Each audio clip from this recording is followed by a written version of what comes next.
Steve, or Steve's back in the back, when you heard him talk about Willow Run and Ypsilanti becoming Ypsilanti Community Schools, what he was referring to is the merger that happened between those two districts, and they consolidated, and they are now a new school district.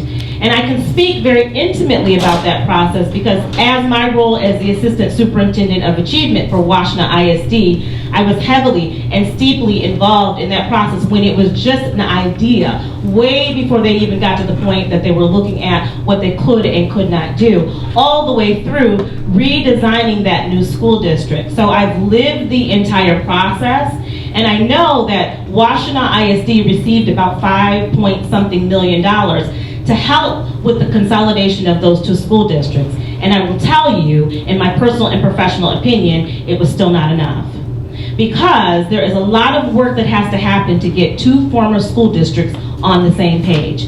A lot of professional development, a lot of changing of resources. In their case, because they consolidated, they changed the name, they changed the colors, they changed the uniform, so on and so forth. I can continue and so on and so with the cost. But I will also say, and this is my own personal opinion, the emotional cost was also very great for the consolidation of those two school districts. But it begs the question about whether or not that funding will still be there to allow for that process to happen without there being further need for either school district to dip into their current resources. The other thing is that what is the long-term implications of this answer of annexation and consolidation, or more importantly, getting an additional $100 on top of the weighted version, as Steve described it, of the foundation allowance. What is the long-term implications of that on the state? Because we're not just really talking about Redford Union and South Redford, we're talking about legislation that could potentially impact other school districts that are the same size, that has the same need. And so there just begs the question, where is this money going to come from? This $2.2 million, the $5 million, like where is that money come from? And perhaps there's answers to that question, but that's a question that makes you just go, like where is that coming from, right? Another question is, what does the research say? And I said this in my article, I will say it again. There is a lot of research about consolidation that I have not heard in the discourse that's being discussed. And so instead of reinventing the wheel, we need to look at case studies of districts, and not just any districts that demographically kind of sort of look like us, and kind of understand what has happened. Doesn't mean that their situation will be our situation, but we are not doing our due diligence unless we totally understand the impact, the long-term impact on consolidation and annexation to a school, but more importantly to a community.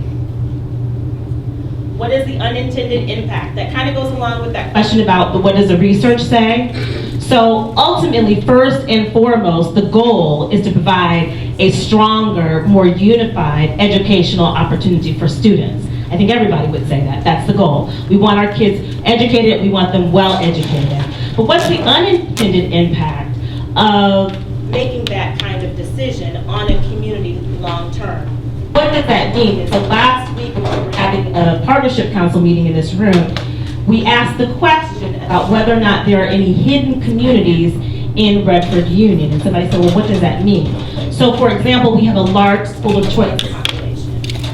And so what does that mean for a community that already isn't a part of a community becoming a part of a new community? And are they represented in this room, for example, right? Because we do have a huge school of choice population that would be impacted by the decision. And so if they're already coming from one side of the far part of Redford Union to come to Redford Union, and perhaps need to then go to another part of the township to go to South Redford, what happens to those young people? And is that the best decision when transportation and all of those other things are already a challenge for them? It's just things to think about and consider and kind of understand. And the last one, I've already spoke to this, is I just know firsthand that the $2.2 million that's potentially being talked about in terms of additional money is not enough money to do the kinds of things that are needed to do to really truly get at some of the challenges in the community. So I'll get off of the PowerPoint for a second and I'll just tell you, because many of you in this room have asked me my professional opinion on that question. And what it really comes down to is that we are here because we have two school districts that have needs. And maybe perhaps your perception is that one school district's needs are greater than the others. Well, we hope tonight to dispel some of that. But even if we don't fully dispel some of that, what I'm going to share with you is that both communities have a large amount of challenges before them. South Redford is not vastly different than Redford Union. And because of that, you've got two school districts that have challenges. When you put them together, you have what? One big school district with challenges, right? And so you just have to think about, what does it really take to educate kids at an optimum level with roughly 6,000 kids, right? What does that take financially in order for it to actually happen? And then what is the toll on the human capital in making that happen? Because we're not just talking about dollars, we're talking about people and their lives and the decisions.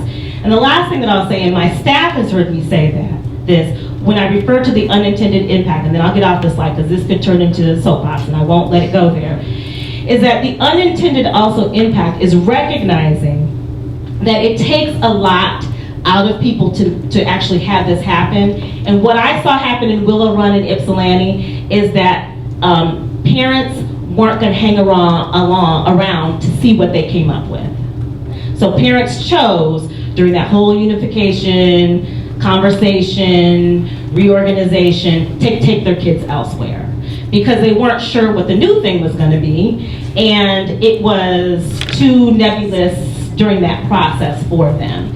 And so that's just something else to consider, because what we really want to make sure that we have happen is that we keep and maintain and retain our families within Redford Township and not have them become so frustrated or concerned about the future of their young people that they choose to go to a neighboring school district. Again, it's just something to make you say, So when I talk about the district, and I promise I will do this quickly, I have a couple of slides where I want to show you what's going on in each building so that you have a sense, because I know by just looking at your faces, some of you spend a lot of more time in one building than the other, so I want to make sure that you have the scope of the district. I also want to make sure that you know what we are currently doing in the district to move future forward. And then we're going to actually get engaged into the tabletop discussions, which will be the bulk of the rest of the time that we spend together this evening.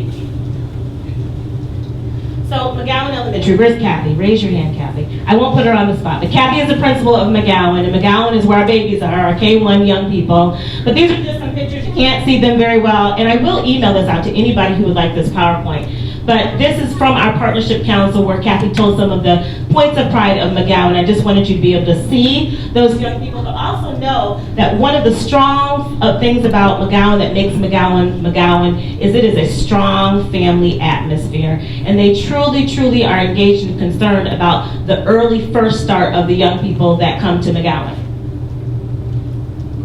Sue, where is Sue? Sue Shelton is the principal of Beach Elementary. Uh-oh, she's got a fan group. Beach. Uh-oh, the pressure's on for the rest of them, right? But Judy is really lucky to be the principal of Beach. They're doing some fantastic things as they redesign that school. But one of the things that they're really excited about is their parent room, in which they were given some funds from our State Representative Love to really get that room off the ground. And it's in the final stages of being put together. And it's a place and a space that's just for parents. It's technology laden and has tons of resources where parents can come and learn how to be better engaged in their child's education. They also have really focused on mental health and mental awareness. So another one of her points of pride was really talking about their extravaganza that they held this fall to bring all of the community together, being concerned about how we can continue to invest in the mental health and the education of our family. Andy, where's Andy? Oh, okay, Andy, yay! Andy is the principal of middle school.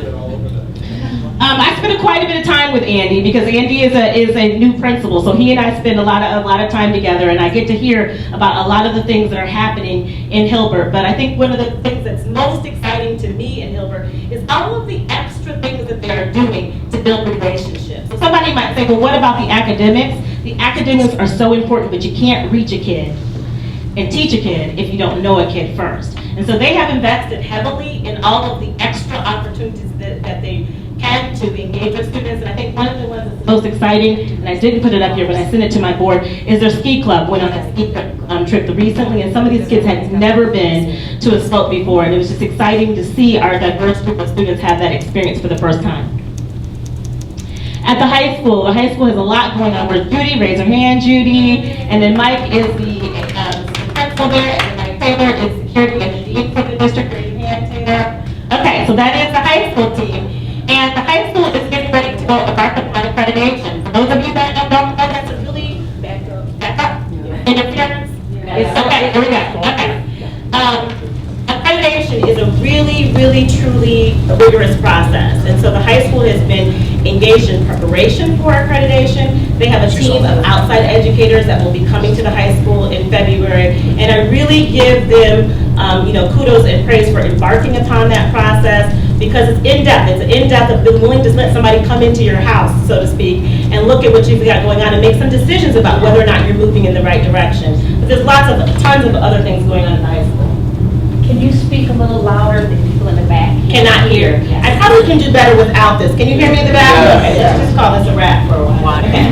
So we have our two study programs, EDT and ADT, and these two programs provide from kindergarten through high school some really concentrated and intimate setting for some of our young people that are the most challenged with some of their emotional and behaviors, but it's a very therapeutic environment. That's one of the things that's really unique about Stuckey, and we receive children from all over the county into our program, but it's a very wholesome, holistic, and therapeutic environment for young people that need that extra attention in order for them to be on track and stay on track. And I would be remiss if I didn't talk about Veritas. Where is Katie? There's Katie up here. Veritas is our alternative program, and it's actually housed in the same building that I'm in, so I get a chance to see her kids and have lunch with them every now and then. But Veritas is our second chance program. It's an opportunity for students that are off credit to get back on credit so that they too can graduate.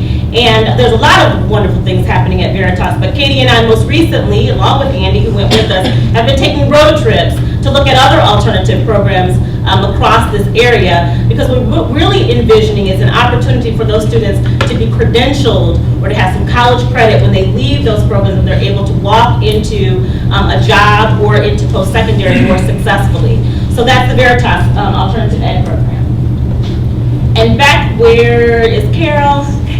Back at Education Center, that's where a lot of our student services reside. Special education services are housed, and Carol is the director of that program. We have our hearing impaired teacher consultants that are there, and there's a lot of really neat things that are in back. Our Head Start, so that's where the babies are, but it's a very nice place, very energized place, and some really important things happen at Beck, because Beck is really a hub for really providing that education extension for those young people that need it, that truly need it.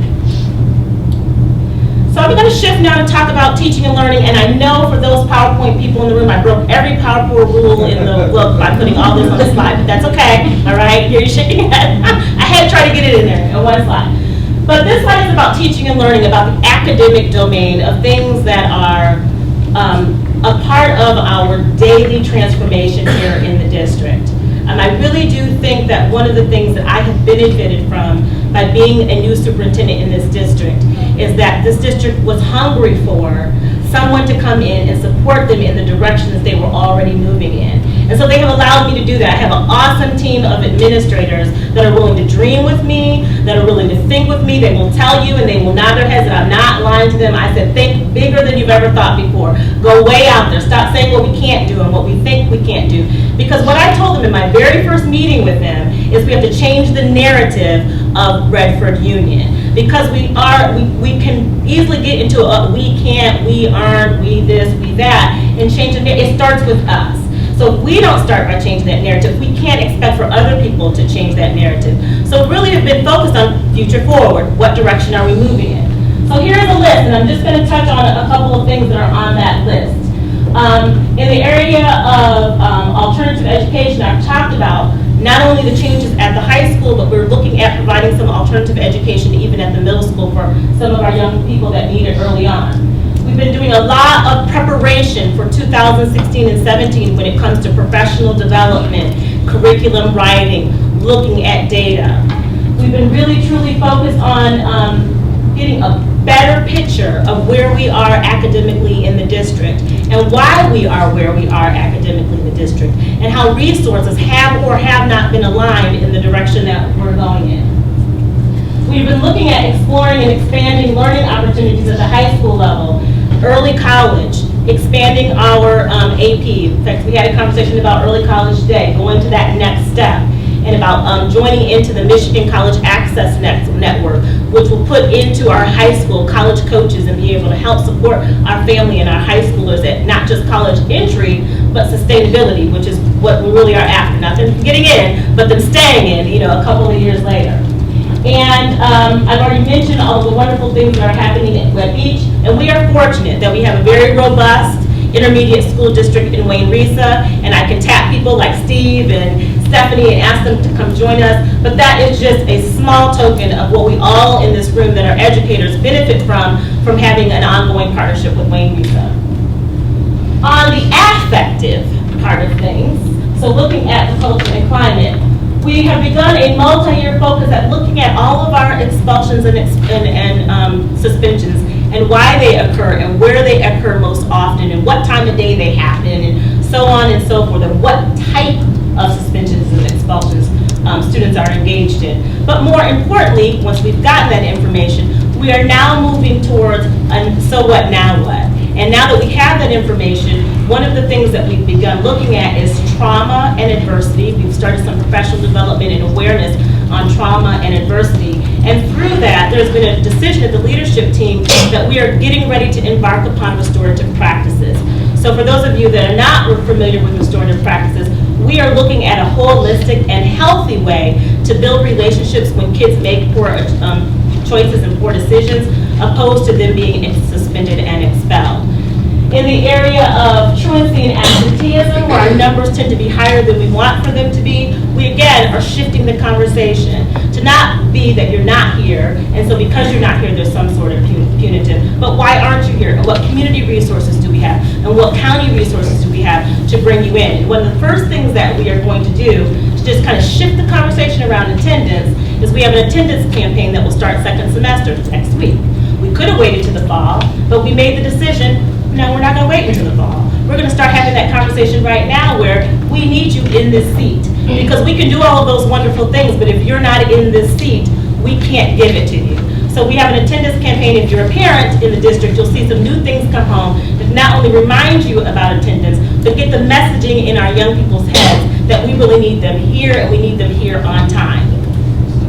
The last two things that I want to talk about really quickly is our safety coalition. I developed a safety coalition with some of our public safety officials back in the fall. And one of the first things that we embarked upon as part of our safety coalition is a district-wide active shooter training. So I can publicly and very proudly say that every administrator in Redford Union has been trained on active shooter prevention. We did that training last week, and it's really important. If you watch news and you pay attention, you know that we've got some people that don't make good choices and send out these random threats to close down school districts all of the time. Active shooter training doesn't change that, but what it does change is the feeling that our educators have that they are prepared if and when something was to happen that is unfortunate. So that's really important to us, and that's the first to many steps on safety. We've built a strong relationship with the police chief and with the fire chief, and we will continue to maintain those.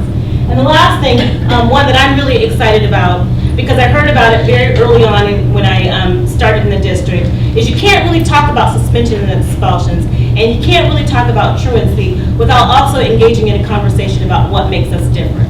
What economic difference do we have? What cultural differences do we have? What racial differences do we have? What gender biases do we have and differences do we have? And so we are getting ready to embark upon a multi-year cultural proficiency professional development for everyone in the district, because it's really, really important that we begin to not only respect each other's differences, because I do think that exists, but more deeply better understand each other's differences, so that they don't get in the way in the everyday teaching and learning and policies that we have and programs that we have, and that it is a more welcoming and wholesome environment for everyone that not just goes to school in Redford Union, but also works in Redford Union. So that's one of the things that we're really focused on as well.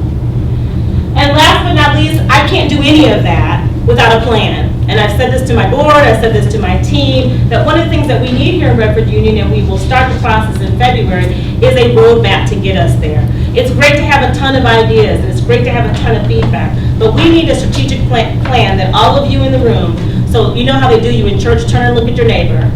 And say, be here on February 18th, because you're in this room, right? The strategic planning process will be on February 18th. We'll begin that process. We'll end that process in May, and we will start the 2016 and 17 school year here at Redford Union with what we hope will be a 3 to 5 year plan that will really take this district from where it is to some unbelievable places that it can be.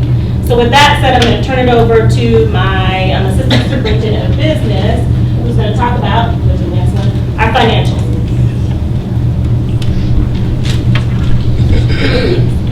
Thank you, Dr. Shivers. I'm going to try to talk without using the mic as well. I'm going to share with you, I have about 5 slides here. I'm going to talk at a very high level. I'm not going to be over your head. I'm just going to talk about some high impacting things. And then I'm going to use a lot of analogies here for those of you who don't work with numbers every day. This first slide here will serve as our income statement, so to speak. You can see where we started in deficit at 4.1 million in 11-12. And we worked our way down to a positive fund balance in 13-14. And then this year, we came out of deficit an entire year earlier. And I'd like to thank a lot of the employees in this room who participated in that, and all the union leadership as well, to get us to where we are today. So 14-15, this is an audited number. We're at $2.4 million fund balance. And I can tell you for the next year, I'm really confident that this number is going to grow positive and not negative. Earlier in the school year, some information was put out that we'd be facing a $1.7 million deficit, something like that, and it generated a lot of phone calls to me. There's a teacher in this room right now who caught me in Beach parking lot about a couple of years ago.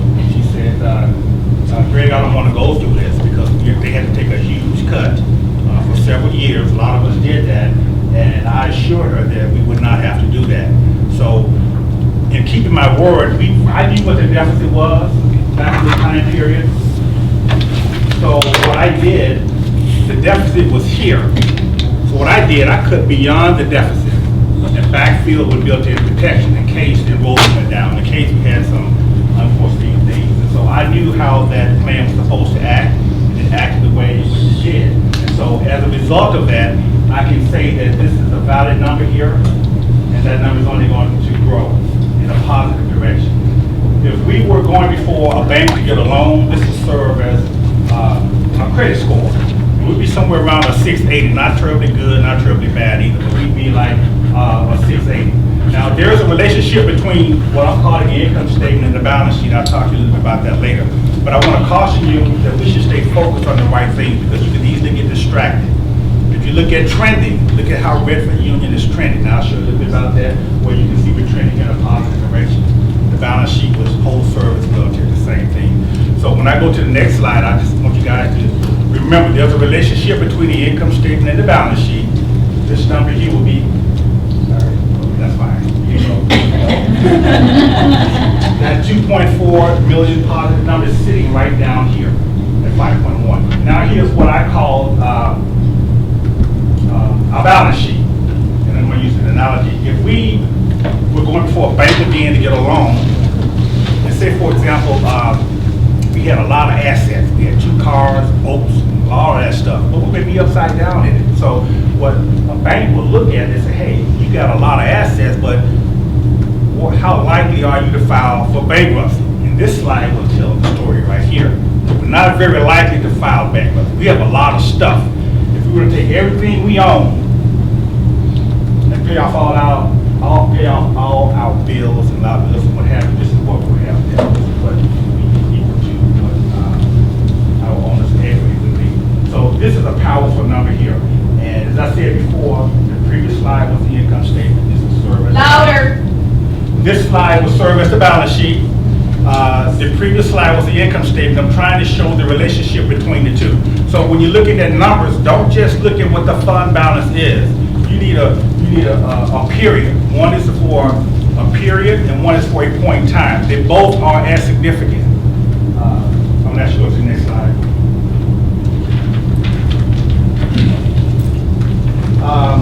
This is a quick ratio test, and what I'm trying to show you here is back in 2012, if we owed $1, we only had 82 cents to pay off $1. So we was underwater, and the numbers got better. So if you go down to 14-15 now, for every dollar we owe, we have $1.15. That's powerful.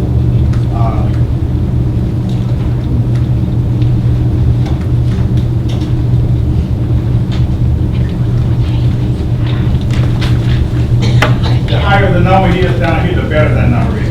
Okay, next slide, please. Why is this slide so important? Dr. Shivers asked me to do a pro forma, so I went out to 1819. And what's so important about this slide is it talks about sustainability. You can get there, but can you stay there? Where we are now, 2.4 million fund balance. I'm projecting us to go out to 3.7 million fund balance. The state has now what they call early warning legislation. So there's some school districts out there now that has been in deficit for a number of years, and they're looking at those school districts. Right now, we are not one of those school districts because our fund balance exceeds the 5%. That's why it's so important for us to keep this trending going the way it is. If the state decides to shift what they call an unhealthy school district, they could arbitrarily do that. So that's why it's important for us to keep moving up as we are right here. Another thing about this slide, I have all kind of economic and political assumptions baked in here. There's even some assumptions baked in here if we were to help build out DPS. That's baked in here as well. So that goes against what we have. And if it doesn't happen, that's great. That's more money for us. There's an assumption in here if we were to get the enhancement millage. That's great too. If we get that, fine. If we don't, then that comes off. But all of that stuff is baked in to help protect us. So all the unforeseen and unknowns that we don't, not sure of, I'm happy right here. I know what these numbers are and what they represent. The farther I go out, the more unknowns that are out there. I don't know what they all are, but I'm saying I am bracing for what could happen out there. Go back again, Mike. I'm spending a little more time on this slide here. As I said, for this 8.5% fund balance, that represents about 26 days of expenses on hand. So we never got another dollar. We could go 26 days and pay our bills with this $2.4 million here. A couple of things also baked up in here. There's some hidden costs that we don't often think about. Depreciation is one, inflation is another, and interest expense is one as well. Depreciation, every time you walk into the building, the floor is going to squeak at some point. The knob is going to need to be replaced. If you touch the flush the toilets, those things have to be replaced. And inflation, today's cost may cost $2 to repair today, maybe $5 tomorrow, so I have to bake that in. That's depreciation. Interest expense, we borrow money every year. Just because we have a fund balance doesn't mean we do not have to borrow. In the summer, we borrow money every year. Now, the interest expense can cover our salary, so we try to bring that down. I call that getting off the credit card. Prior to my coming here, we borrowed $12 million just to meet short-term expense obligations. We got that number down to $6.5 million. So the more we drive that number down, the healthier the balance sheet is. Some other things that I want to talk about that kind of feed into these numbers here.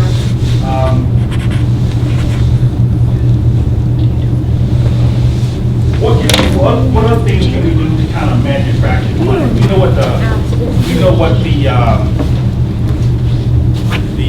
foundation allowance is going to be what it's going to be. But how else can you manufacture money without the foundation allowance? One thing would be I try to practice what we call 2-10 net 30. So if I go to our largest vendors and say, hey, I'll pay you within 10 days. You give us a 2% discount. That could be a savings to cover a salary. These are the types of things that we need to be looking at to try to manufacture our own money. Another thing would be to follow the board policy when it comes to procurement. Go get 3 bids on anything over a certain dollar amount versus just spending. I don't want us to have the false sense that we have a fund balance now that we can go out and spend and do what we want to do. I still challenge expenditures. Yes. I still ask if it's being needed. And I probably have a bad reputation for being too conservative, but I'm looking out for the best interests of all of us. Sorry, I thought it was saying in my head. Another thing that we have to be cognizant of, a hidden cost, is health care. We pay our portion, and then the employee is supposed to pay a portion of their health care as well. And I just have some quick numbers here because we had a study about health care, the premium that you guys have to pay, we all have to pay. But the second quarter of 2015, the medical claims went up 82%. And in the third quarter, they went up 35%. So the way healthcare premium rates are based is based on claims paid and what we call IBNR, incurred but not reported. So you could expect a rise in healthcare costs again next year as well, based on that. Now, having worked for a health provider before, they use what they call completion factors to build the rate, but we don't know if they're using a longer tail or a shorter tail. That we don't know. But this is a cost that you can be sure. We keep an eye on the retirement rate. We know what that is, and that balloon goes up as well. But what we also need to be cognizant of is that health care rate as well. What time did it start? Next slide. Oh my God. I thought it was 7 o'clock. These are audited numbers for the fall, and we're at 3,400 FTE right now. And I will tell you, our numbers have been challenged more than I've ever remembered since I've been here. People want to know. I thought you were going to say, how could that number hold up? It's been audited, it is a valid number. Also in this number, we have student FTE from our online academy, shared services, and also alternative academy, alternative ed. So when we have those FTE, we have revenue sharing arrangement with those people who share a portion of the revenue with. One reason why this number is being scrutinized was back in the old days, deficit districts used to pad this number. That's one way of showing the state that you're going to make money. So it was easy to just pad that number, but that is an actual number right there. And I will say that from 2010 to 2004, the number of school-aged children between 5 and 17 went down 9%, but the poverty rate went up 20%. So we still have to service those kids. So along with learning, or what affects learning, you got truancy, absenteeism, in-state home, all those things come into play. And it drives costs on one end. And I say that to say this: academics and finance are very elastic. So when you pour too much in one area, you hurt the other area. So I can spend a whole lot, pump money to the classroom, whatever, what have you, then you got a budget deficit. Then if you don't spend money, then you got resources that could be going into the classroom and the kids are not being served. So it has to be a healthy balance between the two.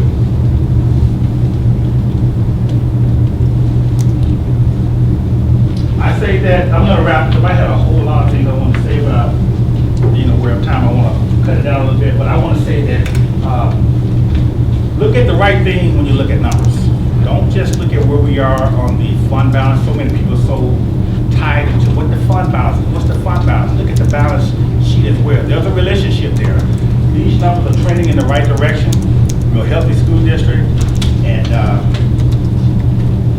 open up. Do I have to ask questions right now? Jennifer, next, yeah. Oh, okay. Yeah. All right. Thank you.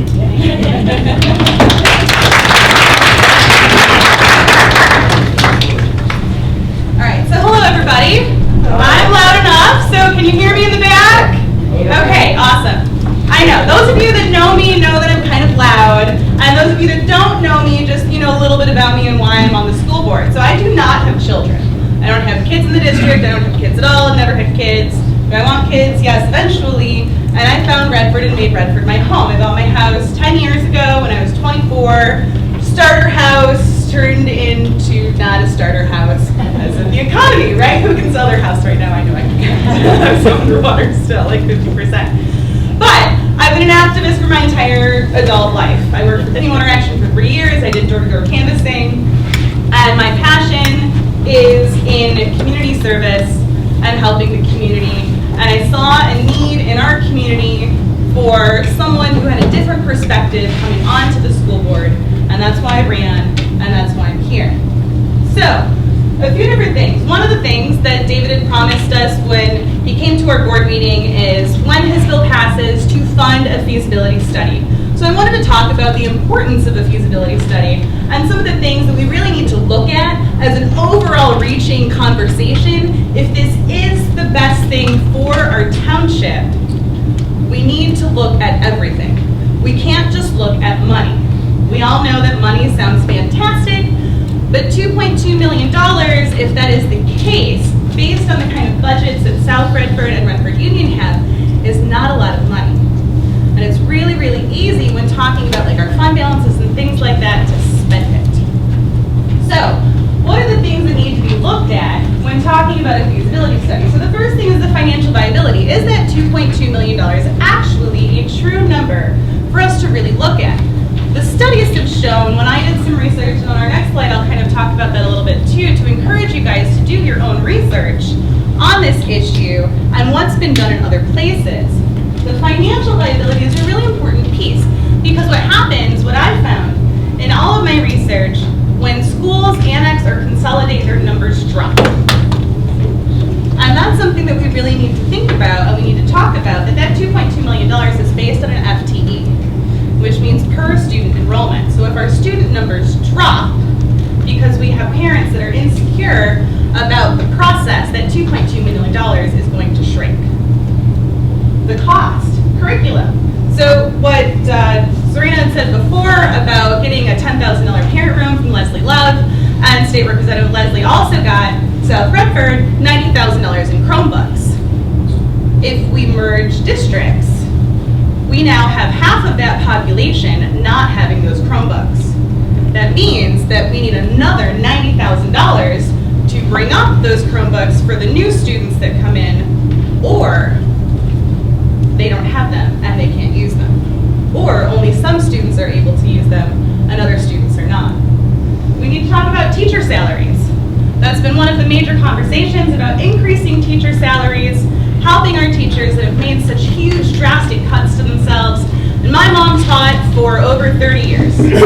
She taught in more consolidated schools. I remember her striking over teacher contracts when I was a kid, and I thought it was kind of cool to strike with her. But teacher salaries, increasing teacher salaries, that's going to come out of that $2.2 million that we're talking about as well. So how much is going to teachers, how much is going to staff, and how much is going to go into the classroom to our kids directly? Building uses, that kind of goes along with city planning as well. So this has been a huge conversation with Southfield, as well as with Farmington and Farmington Hills districts, talking about closing schools, closing buildings. How are we going to do this, and what are we going to do? So one of the things that was the biggest issue in Farmington when they started having that conversation is, where are we going to close those schools? And if so, what is the impact on that local neighborhood and that local community for not having a school in that neighborhood? And that's a really huge issue, because one of the things that they were doing in Farmington, which they ended up changing, is they were going to close schools, and an entire section of Farmington and Farmington Hills was not going to have any schools. And that's something that's really important to think about, because that does directly affect our property values. Student population. So we have a lot of schools around us that directly compete with both South Redford and Redford Union. We've seen charter schools popping up all over the place. Michigan is one of the few states that allows for-profit charter schools. We've got about 65% of the charter schools in the state of Michigan are for-profit and are making money off of our students without putting that money directly in the classroom. So that's a really important thing to think about, because when we look at the actual research and you do some Google searches and you look at the concept of annexation and consolidation, it takes about a decade for that school and that school district to really level out. And in 10 years in Redford, to allow things to level out, how many of those parents and how many of those students are going to stay with us? Like Serena was saying, what happened if Will Run, when they can go to David Ellis right across the street from Beach, or the new charter school that just opened on 8 Mile, or the new charter school that just opened on Grand River, or St. Vale's. We have so much competition specifically in this area. That's something that also needs to be talked about. Student achievement is also really important. In larger districts, the larger the district is, the higher the dropout rate is. And that's an important piece, because it's not just about money. We've seen the issues that happened in Flint. It was about the money. And then what happened? They forgot about the people, and David's doing his water drive on Friday to help the people of Flint, but that's something that we need to talk about. Government and schools are not a business, and government and schools should not be run like a business. And that's my personal opinion, but I'm very passionate about it. The other thing, professional development, busing, books and materials. There's so many other factors that cost money. And those are things that we have to talk about. We have to talk about the long-term implications as well as the short-term implications. Because if the short-term implications are too much, they're going to directly affect the long-term implications. Next slide. So the state of education in Michigan.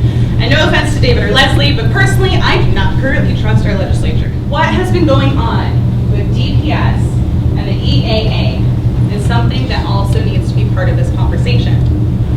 We need to talk about the state of public education in Michigan and how it directly affects us here in Redford. Charter schools, educational funding, the trend of downwards funding in education, where part of my concern comes and why I say I don't trust the legislature, which is not David, because you do most of the time vote the right way.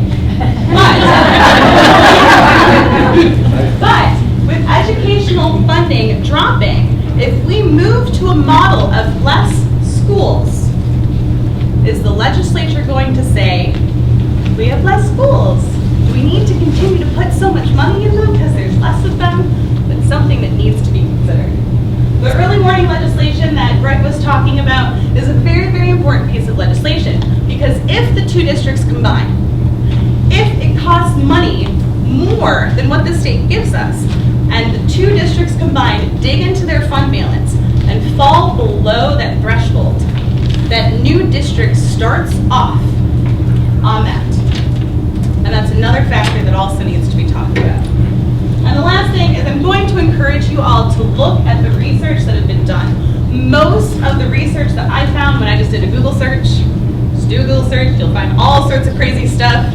Search through the pages, find things everywhere, is rural districts benefit the most.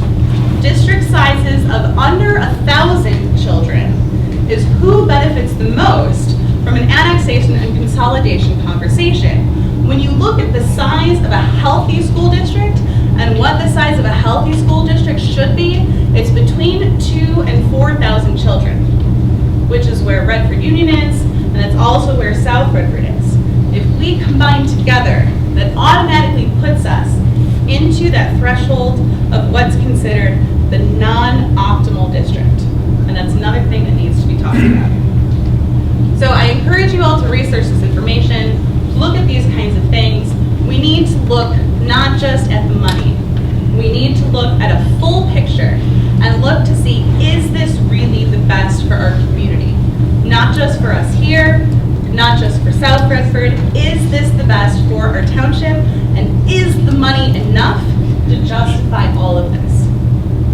Okay, thank you, Jim.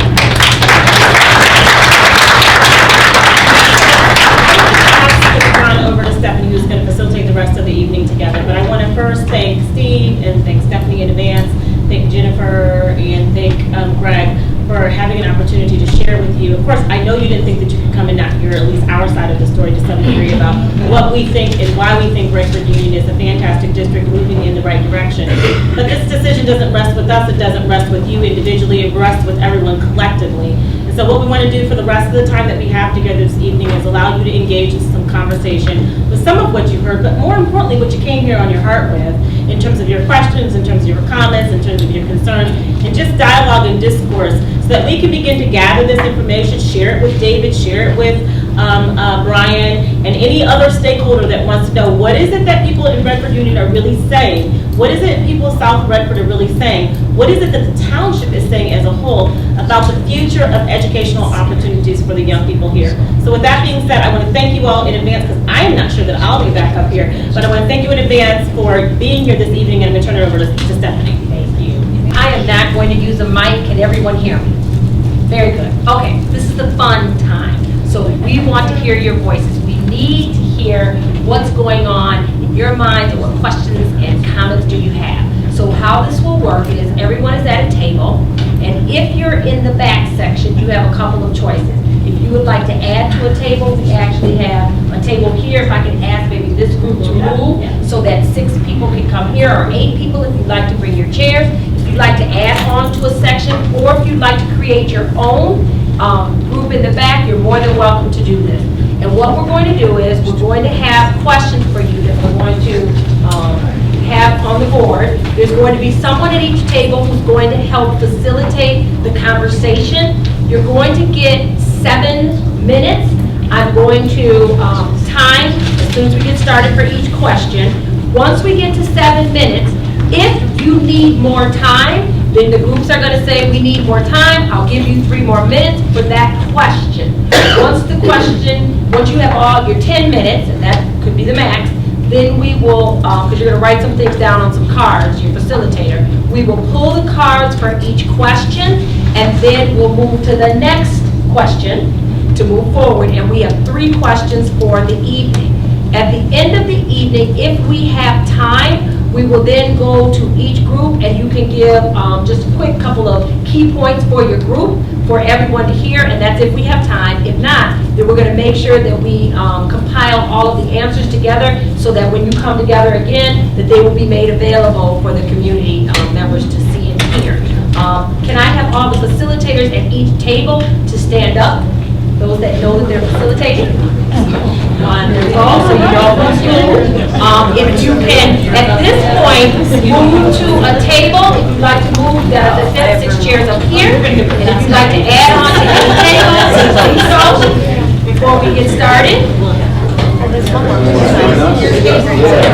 Tables here, they're really fun.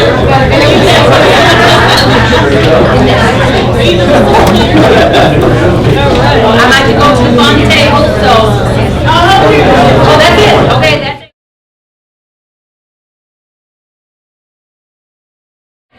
We have some norms. Norm 1 person at a time speaks. That's just our common courtesy.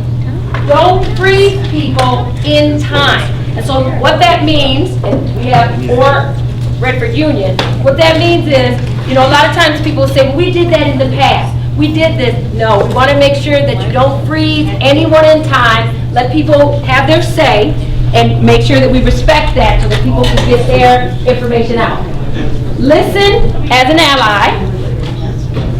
Be concise and stay on topic, because remember, we have 7 minutes, maybe 10 at that time.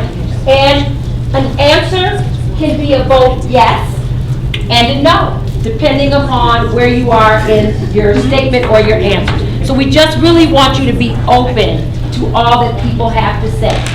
So, next. The first question of the night will be, what do you hope is the future of educational opportunities for the students and families in Redford Township? Please start your discussion. I'm going to put on 7 minutes. We'll come back, and your facilitators will help facilitate the conversation. You need to write it too. You need to write down your statement. You can write down your own. Yes. All you have to do is number it, number 1. Yes. Oh, Just yes. number it, number 1. And you need to number on your cards, number 1. And then Somebody also shared some concerns about special education. I think there was some healthy skepticism, maybe that Mike talked about, okay, there still is a lot of unknown around this, and but we really had some very good discussion. It was fun, and I think we all feel like continued discussions like this would be helpful, Right. especially as more information and better information comes to us. And I think also, whatever happens, that this is an opportunity, right? For us as a school district, what we're doing is we're starting to think about, well, what defines us, what's our identity, where are we going? And this might, if the bill never gets out of Appropriations Committee, those are good discussions to have. Thank you. Give them a round of applause. A lot of what we talked about has already kind of been brought up at some of the other tables, and one of the biggest things is what we don't know. We don't know. At this point, still a lot of questions and still a lot of unknown things out there for us to make any decisions. Thank you.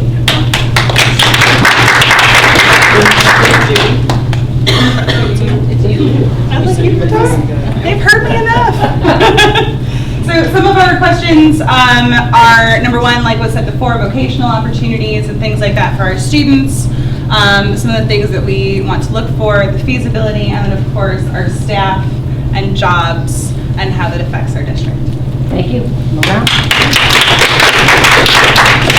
So again, a lot of our comments were mirrored all around the room. There was a great deal of fear and concern about what communities would be left out of that discussion, especially annexation versus consolidation, and there definitely needs to be more information about the difference between the two. Thank you. What everybody else said we were talking about, but we thought we need to have an open mind and equal voices. Thank you. Very good. We talked about the concern that consolidation or annexation may be too costly and too risky. We talked about all the positive relationships within the school district, between and amongst the school buildings, and the history of special ed supports provided to Redford Union students, and the really good people in the community of Redford. There's also the concern or question is whether the legislation passes, will there be an outline or some kind of a plan created before the community has to vote on those sorts of consolidation, annexation questions. Thank you. Number two.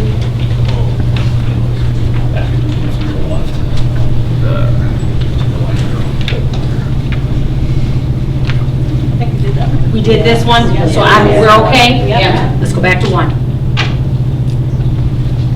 So, we can think of one. We'll do this again for question number one and go around, and then when we finish, Senator Kniezek was asked if you could give a couple of words. One of the tables asked, could you speak on information that you may have that the group would need to know? And so as soon as we're done with this, we'll call you up. Group, here, number one. Well, pretty much as we talked about it, our conclusion came to basically they want all students to be given the opportunity to excel and reach their potential. And we have parents here who have students with special needs. We talked about vocational opportunities. We want kids, each of them, to have an education that meets what their needs are to be successful. Thank you.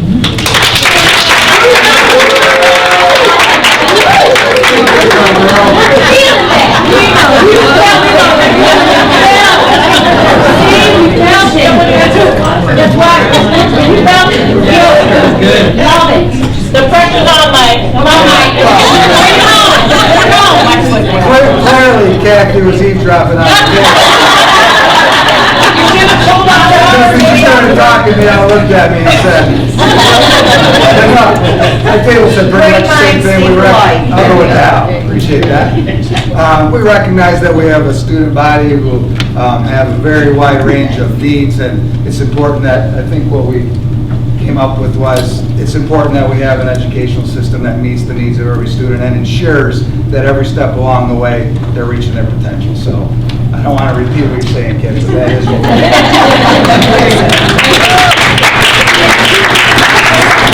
I can't say it much better than. But one thing I will add is that as a lifelong Redford resident, this kind of gets into concerns a little bit, but it's, I think there's an opportunity for our students to be connected in the community, right? And connected to the community. And so one unintended consequence, this is a fear, I guess, of mine, is that some kind of the consolidation may do to Redford Union, say what happened to Bentley, right? Bentley High School that got closed over on 5 Mile in Livonia. Like, that community just kind of dried up. And so, so I want, whether that's a consolidated school district or 2 school districts, but especially for kids in North Redford to have that feeling of community and connectedness to the people of Redford. Thank you. We really talked about the opportunities for our students and having lots of opportunities for our students. So we want to see a lot of those programs that maybe we have seen go by the wayside to be rejuvenated and brought back as opportunities for our students. Thank you. So, can I just say ditto?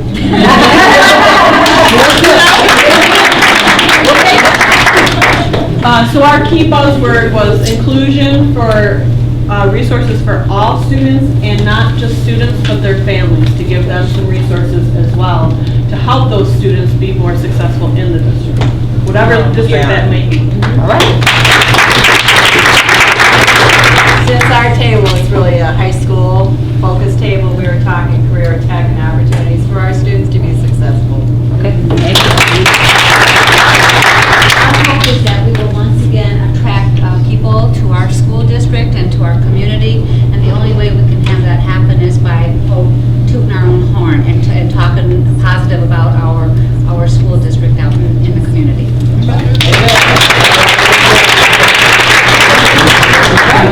Denise, if you could please come and share your great information. See, that put pressure, that's pressure. How's everybody doing?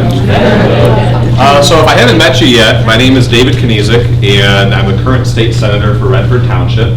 Just by way of background, before I got elected in November of 2014, I was in the Michigan House of Representatives, did represent Redford Township. Before that, 6 years in the Marine Corps. Graduated from the University of Michigan Dearborn, student at the School of Education. I'm the ranking member on the Education Committee in Lansing. And so obviously this is a very passionate issue for me. I know it's a very passionate issue for each and every one of you. And so before I dive into sort of a quick update or time permitting, answer any questions that you might have, to share a couple things. Number one, I want to give some kudos to Redford Union for the support that they've been giving to me and the residents of Flint over the last week with the water drive that we're doing this Friday down at Redford J.C. Hall. I know Trustee Graham has been literally emailing me every day. New groups of people that are signing on board. So I really, really appreciate that partnership. And then secondly, to kind of share what is driving this conversation for me in my mind, so that you all know where I'm coming from. For me, at its most gut sort of form, I don't believe that a student who lives in the north end of Redford Township should be worth any less than a student that lives in the south side of Redford Township. And unfortunately, the system that we have set up today ensures, maintains, requires just that, right? So if I'm a student in South Redford, I'm looking at, I think, $7,900-ish per pupil. If I'm a student in Redford Union, $7,300-ish per pupil. And so the question's been asked before, well, why don't you just change, the formula? Why don't you just give the district more money? Believe me, if I had the magic wand, I would love to do that. Unfortunately, Proposal A, which was voted on back in the early 90s, clearly prevents us from doing that. And there just happens to be, certain industrial elements to South Redford that don't exist in Redford Union that allow for an increased influx in those monies.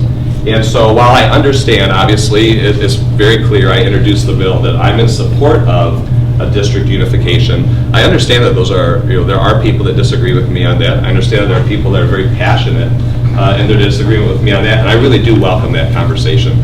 And so I would simply pledge to each and every one of you a commitment that throughout this entire process to maintain, a level of decorum and respect and healthy disagreement, because I think that's really a really good thing. Not to sound cheesy, but it is a good thing to have in the country that we live in. That being said, I do want to make sure that wholly accurate information is shared with each and every one of you, so that if you decide at some point in time, if we're given the opportunity to vote on this, and you want to vote yes, you want to vote no, you're making it with sort of accurate information at hand. And to that effect, I believe that some of the information that was shared tonight was not entirely accurate in how it was presented to you. And so I would welcome, again, additional conversations where hopefully I can be invited to attend and present. I would hope that our state representative could be invited and could attend and present.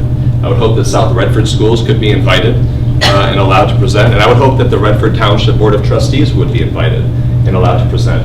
We have had this conversation for, I mean, really before I was born. I'm 29 years old. So a lot of people say, David, you kicked off this conversation. I said it's been going on for a long, long time. You're sitting in a building right now that is a unified building, a township, South Redford, Redford Union District Library. And so the concept is obviously not foreign to us here in Redford Township, but I understand it requires a heavy lift to the point that everybody made. There are a lot of unanswered questions. I think that I could have, if given the opportunity, answer a lot of those questions for you, and I would welcome the opportunity to do that in the future. And so the question was brought up by President Curlin about this feasibility study.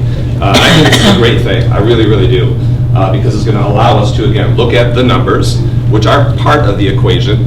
And I, as a Democrat, strongly believe in sort of that emotional element, that cultural element, that identity question that goes along with each and every one of those components as well. And so, as far as an update goes, the feasibility study that I talked about getting if the legislation passed, I pushed really, really hard to get this done the last couple months.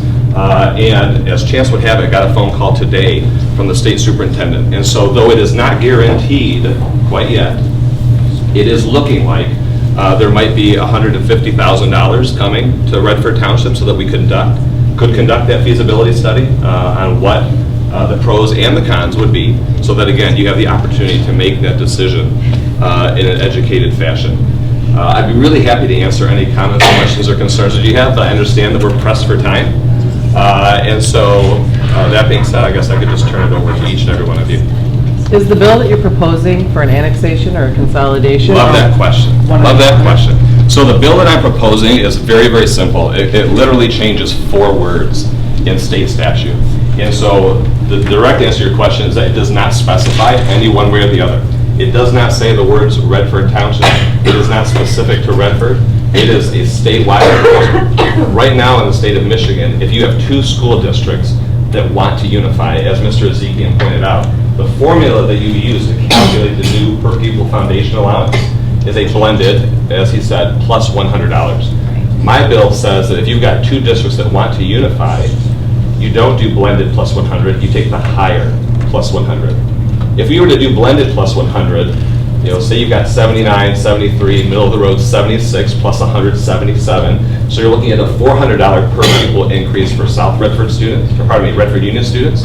You're looking at a $200 per pupil decrease to South Redford students. And that, to me, is just not inherently fair, right?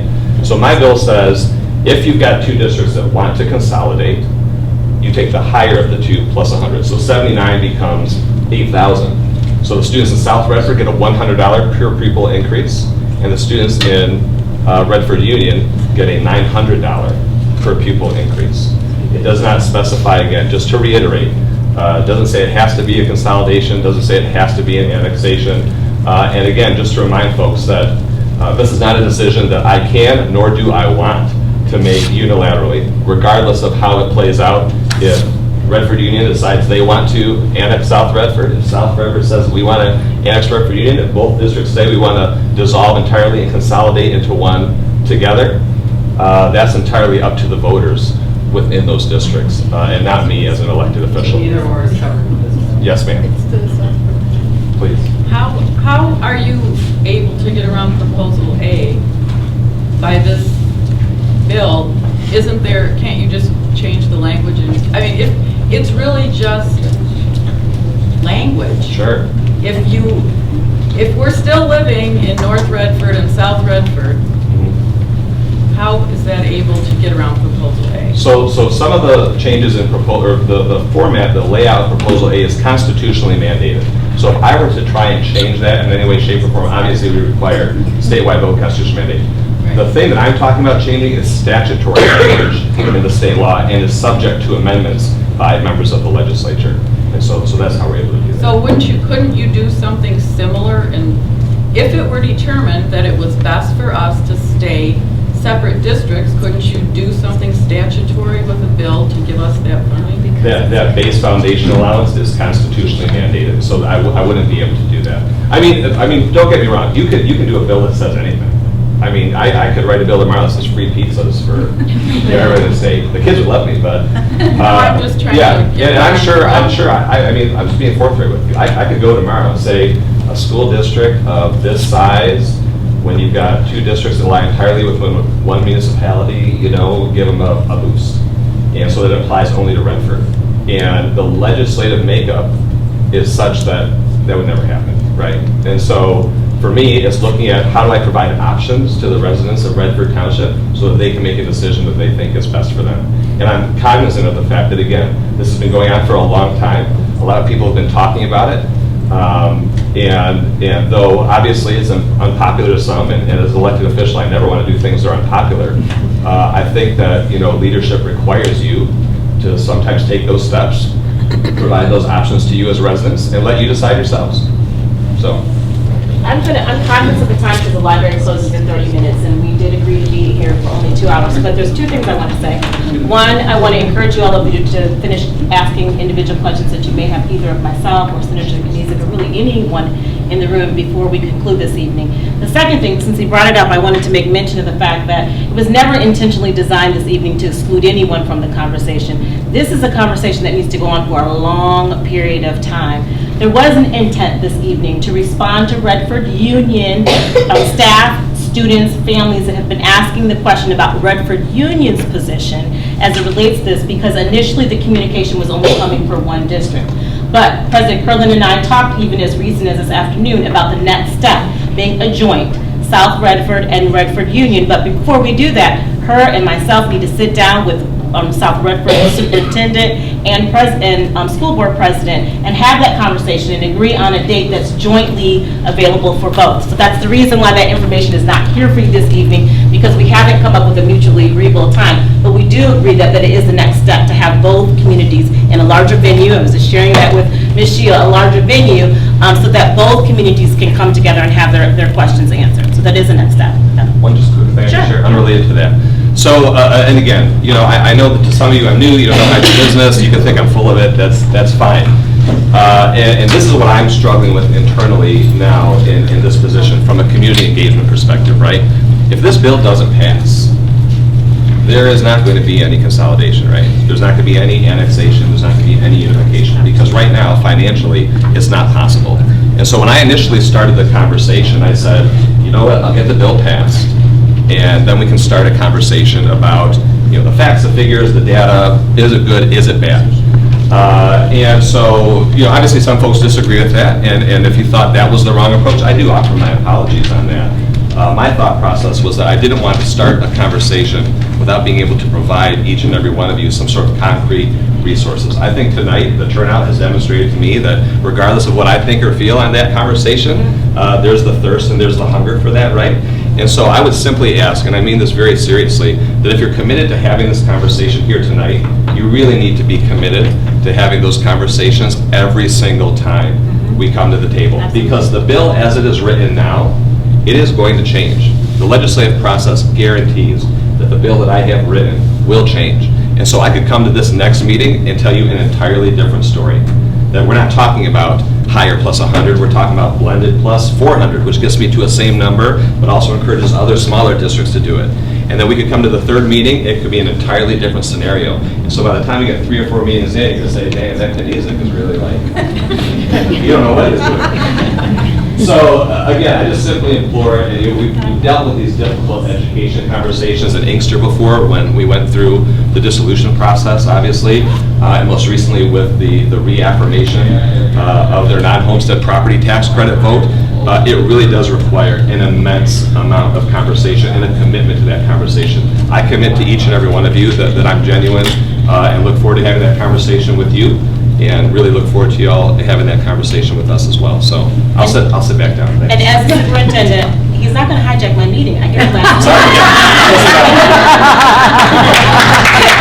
the last word, but I will echo a point that he made. It's clear please stay engaged in the conversation. This is the beginning of many more, and I'll take Andy's comment that no matter what the outcome is, this has to be an enriching opportunity for us, having you all give us feedback and input. So again, thank you for giving your time this evening, and I'll hang back for any questions that you might have. Thank you.